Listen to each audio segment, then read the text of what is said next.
নমস্কার বন্ধুরা, আবার চলে এসেছি একটা নতুন রেসিপি নিয়ে। যে যেখান থেকে আমার ভিডিওগুলো দেখছেন আশা করি ভালো আছেন, আমিও ভালো আছি।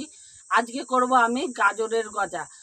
মিষ্টি খেতে কে না ভালোবাসে, আমাদের বাড়িতে ছোট থেকে বড় সবাই কিন্তু ভালোবাসে। আমি এটা একদম নিজস্ব রেসিপি। আমার চ্যানেলে যদি নতুন হয়ে থাকেন চ্যানেলটাকে সাবস্ক্রাইব করবেন, বেল আইকনটা প্রেস করবেন। এইখানে আমি একটা গাজর ধুয়ে পরিষ্কার করে টুকরো টুকরো করে এরকম কেটে নিয়েছি গজাটা, খাস্তা গজা বানানোর জন্য। এইখানে আমি একটা মিক্সির ছোট বাটি নিয়ে নিয়েছি, আমি বাটিতে ঢেলে নিচ্ছি। এইখানে কিন্তু আমি জল দিয়ে পিসবো না, আমি কিন্তু শুধুই পিষে নিয়ে আসছি। গাজরটা আমি দেখুন পিষে নিয়ে এসেছি। এইভাবে কিন্তু মিহি করে একদম পিষতে হবে, তাহলে খাস্তা গজাটা কিন্তু খুব সুন্দর হবে। এইভাবে আমি এই গাজরটাকে রেখে দিচ্ছি। আমি গজাটা করার জন্য এইখানে আমি 400 গ্রামের মতন হলো গিয়ে আটা নিয়ে নিয়েছি।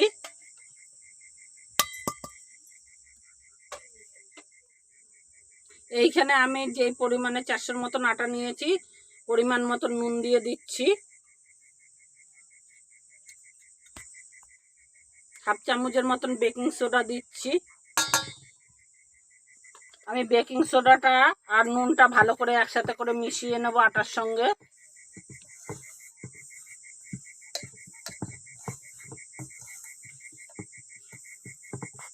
এখানে আমি গজাটা করার জন্য ঘি ব্যবহার করছি। আপনারা চাইলে রিফাইন তেল ব্যবহার করতে পারেন বা বাটারও ব্যবহার করতে পারেন। আমি 2 চামচের মতন ঘি দিয়ে দেবো। এইখানে আমি ঘিটা দিয়ে নিয়েছি, এবার ভালো করে ময়ম দিয়ে নেব।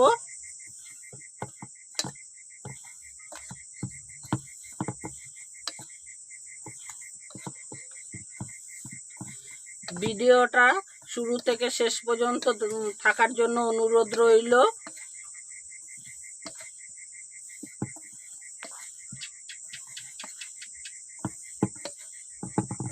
আমি ভালো করে আগে ময়মটা দিয়ে নেব, দিয়ে নিয়ে তারপরে দেখাচ্ছি আপনাদের। ময়মটা আমার হয়ে গেছে, দেখুন এরকম মুঠো করে বুঝতে হবে যে ময়মটা হয়েছে কিনা। এরকম মুঠো করে হলে তখন কিন্তু বোঝা যাবে যে ময়মটা সুন্দরভাবে হয়ে গেছে। এবার গজা করার জন্য একদম পারফেক্ট ময়ম দেওয়া হলো।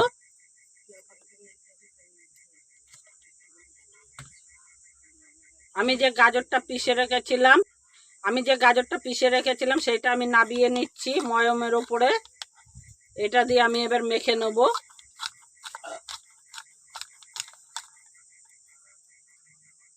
গাজরটা আমার নাবিয়ে নিয়েছি পুরোটাই এই ময়মের উপরে। আমি এইটা দিয়ে প্রথমে মেখে নেব, তারপরে যদি এইখানে আমি জল ব্যবহার করি তাহলে আপনাদের দেখানো হবে যে জলটা আমি ব্যবহার করছি।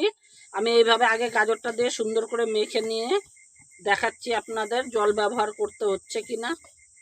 এখানে গাজরে কিন্তু আমার পুরোটা মাখা হলো না, সেরকমভাবে আমি এখানে জল ব্যবহার করছি। আমি এখানে হাফ বাটির মতন জল নিয়েছি। আমার কতটা জল খরচা হচ্ছে আপনাদের আমি দেখাবো লাস্টে।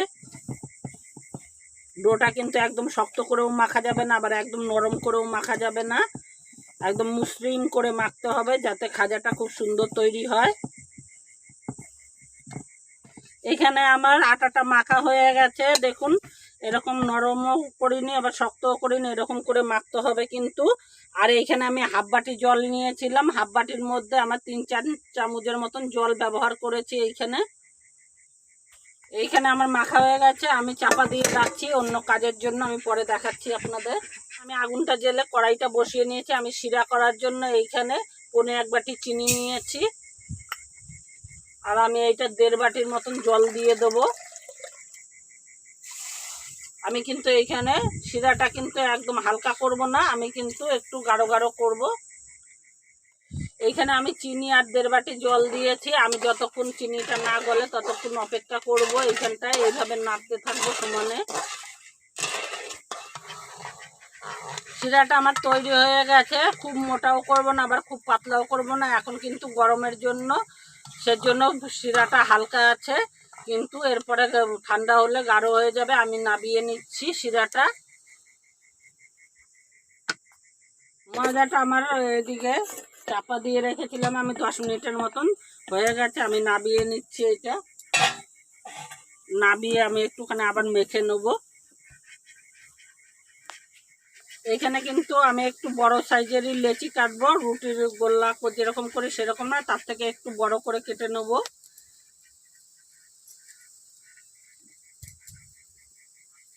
আমি এইভাবে লেচিগুলো সব কেটে নেব।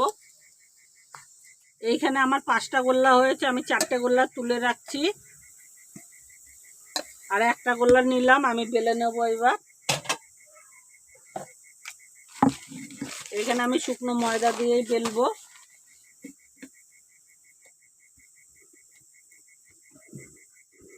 আমি শুকনো ময়দা দিয়ে একদম পাতলা করে বেলে নেব।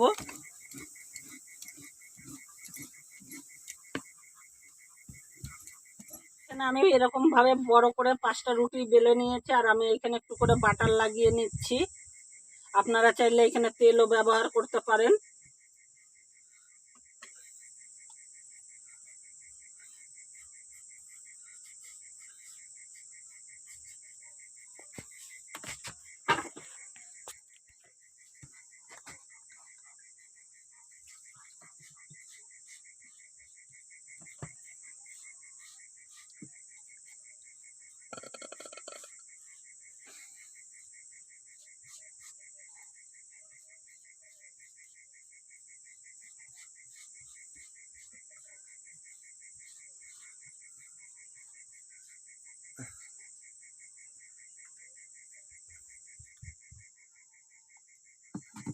এখানে কিন্তু ভালো করে বাটারটা মাখাতে হবে, একটু কিন্তু কম দিলে চলবে না, তাহলে লেয়ারগুলো কিন্তু খুলবে না।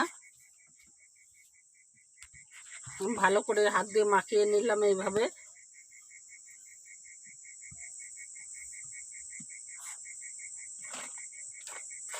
মাখানোর পর আমি এর উপরে গুঁড়ো ময়দা দিয়ে দিচ্ছি অল্প করে, দিয়ে আমি এইভাবে মাখিয়ে নেব।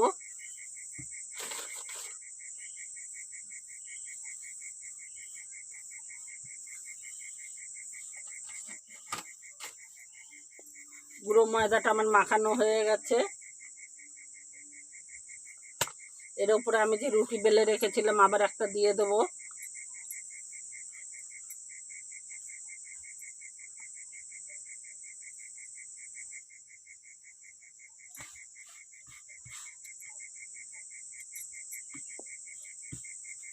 এখানে সমান করে বসিয়ে নিয়েছি, আমার যতটুকু একটু ছোট আছে বেলাটা, সেজন্য পুরো সমানে আসছে না। আমি এইভাবে আবার এটার উপরে বাটার লাগাবো, সেম প্রসেসেই বাটার লাগিয়ে আবার আমি বসাবো আর একটা রুটি।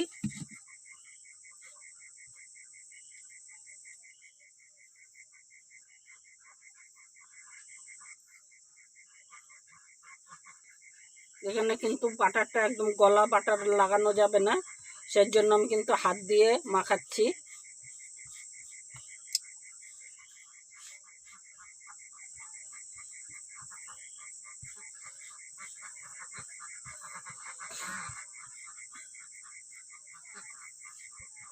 আমি আবার এর উপরে গুঁড়ো ময়দা দিয়ে দেবো,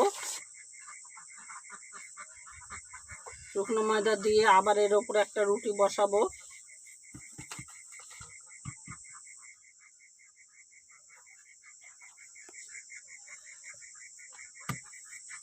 আমি এইভাবে 5টা রুটি বসিয়ে নেব একসাথে করে। 5টা রুটি আমি এইভাবে বসিয়ে নিয়েছি, ওপর দিয়েও ময়দা দিয়ে নিয়েছি। এবার আমি এইভাবে একটু একটু করে মুড়িয়ে নেব।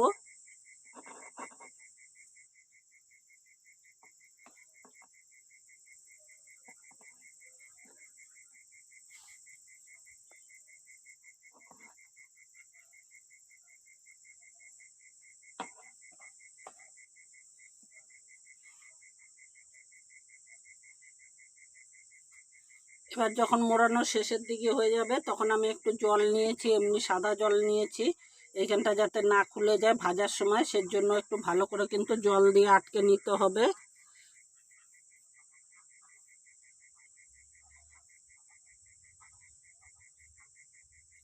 এই জায়গাটা কিন্তু আমি ভালো করে জল দিয়ে নিলাম যাতে না খুলে যায়। দেখুন কি সুন্দর আটকে গেছে এইভাবে।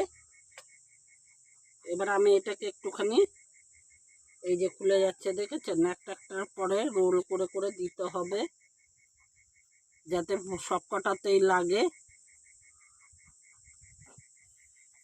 নাহলে এরকম প্রত্যেকটাই একটা একটা করে জল দিয়ে আটকাতে হবে।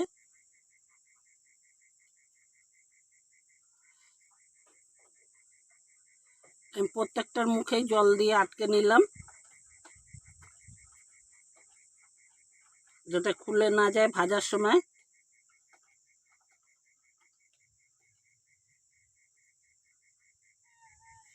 এবার আর খুলবে না। দেখুন এইভাবে প্রত্যেকটা জল দিয়ে আটকে নিলে কিন্তু আর খোলার ভয়টা থাকবে না। আমি এইভাবে এবার একটু রোল করে নেব লম্বাভাবে। আমি এইখানে কেটে নিয়েছি এরকম গোল গোল করে, আর এইরকম করে একটুখানি হালকা হাতে একটু চাপ দিতে হবে, খুব বেশি করে চাপা যাবে না। এইভাবে আমি একটু ময়দা দিয়ে দিচ্ছি ওপরে, ময়দা দিয়ে আমি একটু বেলে নেব হালকা হাতে, যাতে নাকি খুব বেশি জোরে চাপ দিয়ে কিন্তু বেলা যাবে না এটা। এইভাবে হালকা করে একটু বেলে নেব।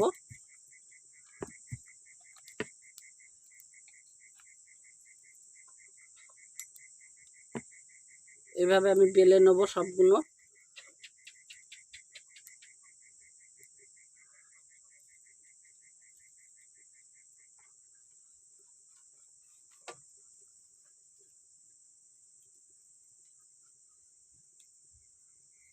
এভাবে হালকা হাতে কিন্তু বেলে নিতে হবে, খুব জোরে চাপ দেওয়া যাবে না।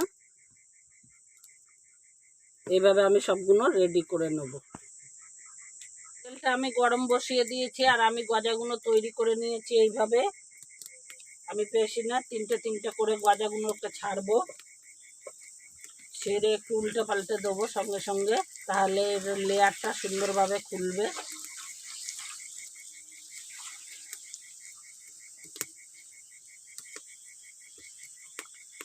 আর জালটা কিন্তু খুবই আস্তে রাখতে হবে, তাহলে লেয়ারগুলো সুন্দরভাবে খুলবে।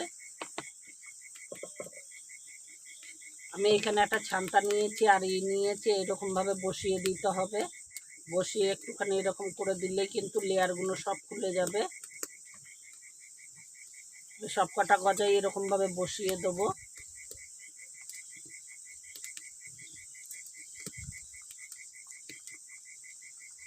বসিয়ে এইভাবে একটুখানি যদি করেন তাহলে কিন্তু আপনার আরামসে লেয়ারগুলো খুলে যাবে। দেখুন কত সুন্দরভাবে লেয়ারগুলো খুলে যাচ্ছে।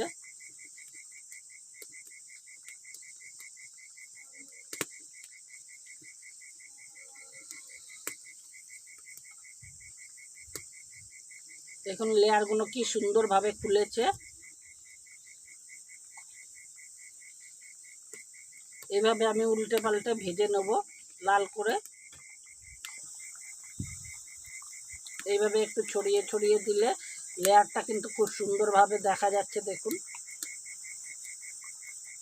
এইভাবে একটুখানি কিন্তু চেপে দিতে হবে।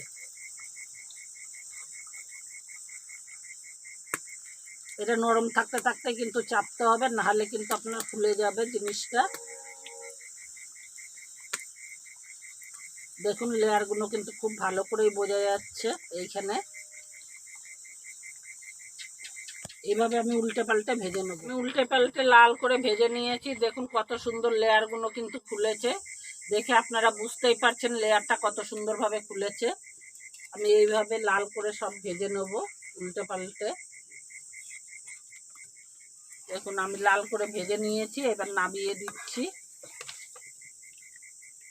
দেখুন বন্ধুরা, আপনারা কিন্তু দেখে বুঝতেই পারছেন কত সুন্দর লেয়ারটা খুলেছে। এইগুলো আমি এটা নামিয়ে রাখছি। নামিয়ে যে আর বাদ বাকি আছে সেগুলো আমি ভেজে নেব। আপনাদের বোঝার সুবিধার জন্য আমি আর একবার দিয়ে দেখাচ্ছি। দেখুন এটা কিন্তু আঁচটা আমার এবার জোরেই আছে, সেজন্য আমাকে কিন্তু তাড়াতাড়ি করতে হবে।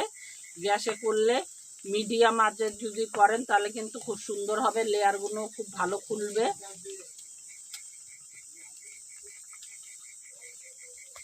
এগুলো ভেজে নিয়েছি একসাথে করে, আর আমি এখানে রস করে রেখেছিলাম, আমি রসে দিয়ে দিচ্ছি। একটু ঠান্ডা হলে রসে দিলে তবে কিন্তু সুন্দরভাবে রসটা ঢুকবে। খুব গরম অবস্থায় দিলে কিন্তু রসটা অতিরিক্ত খেয়ে নরম হয়ে যাবে, যেরকম দোকানের মতন কিন্তু হবে না। এইখানে আমি এইভাবে ভিজিয়ে নেব সবকটা। আমার এইখানে কাঠের জাল বলে একটু কম বেশি মানে লাল, কোনোটা লাল হয়ে গেছে, কোনোটা আবার একটু সাদা থেকে গেছে। আমি এইভাবে ভিজিয়ে রাখবো 5-10 মিনিটের মতন। এখন বন্ধুরা গজাটা করেছি, কত সুন্দর লাগছে, একদম দোকানের মতন তৈরি হয়েছে। আর যেমনি খাস্তা হয়েছে সেমনি কিন্তু রসালো হয়েছে। দেখুন উপরটা মচমচে আর ভেতরটা কিন্তু রসালো হয়েছে। আর লেয়ারগুলো দেখুন কি সুন্দর ফুলেছে, একদম কিন্তু দোকানের মতন হয়েছে। ঘরের সামান্য উপকরণ দিয়ে কিন্তু কত সুন্দর গজা তৈরি করা যায়। দেখুন ভেতরটা কতটা সুন্দর হয়েছে, রসালো, একদম রসালো হয়েছে। আর ওপরটা কিন্তু হয়েছে। ভিডিওটা যদি ভালো লেগে থাকে আবারও বলছি চ্যানেলটাকে সাবস্ক্রাইব করে আমার পাশে থাকবেন, বন্ধুদের সঙ্গে অনেক শেয়ার করবেন, লাইক দেবেন। আবার দেখা হচ্ছে নতুন একটা ভিডিওর সাথে। ততক্ষণ সবাই ভালো থাকবেন।